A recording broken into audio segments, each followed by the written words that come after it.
Even before Omicron had fully subsided, travelers were returning to Europe. That includes those sailing on the MV World Odyssey, which is home to 600 students and faculty, including myself, participating in a study abroad program called Semester at Sea.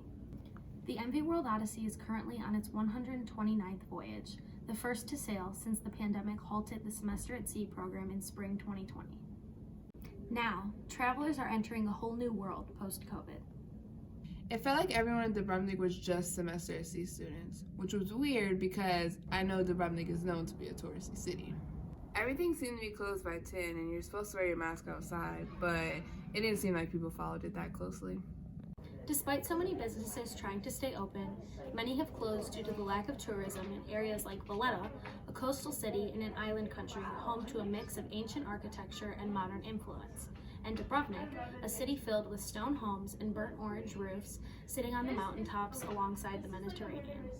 We didn't work for a year because, of course, the whole world stopped, and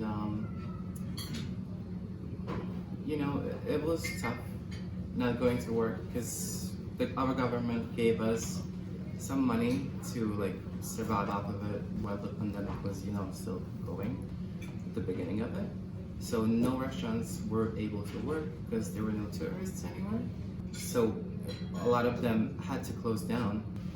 It didn't reopen since they didn't have the money to continue working. And now the people that have more money, of course, bought the places out and they now own it. So COVID has closed a lot of restaurants here. Yeah.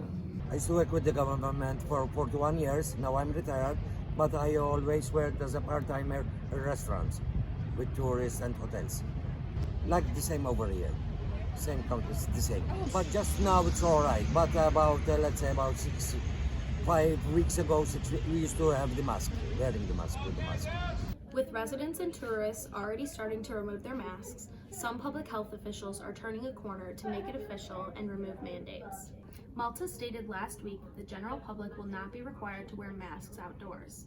While Croatia still requires masks outdoors, residents and tourists are no longer required to show proof of vaccination in public spaces.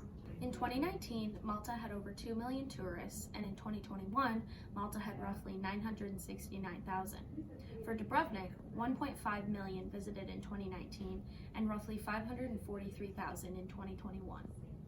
Despite the drop in tourism, with looser restrictions and cruise ships docking, tourism for Croatia and Malta is on a path back to normalcy.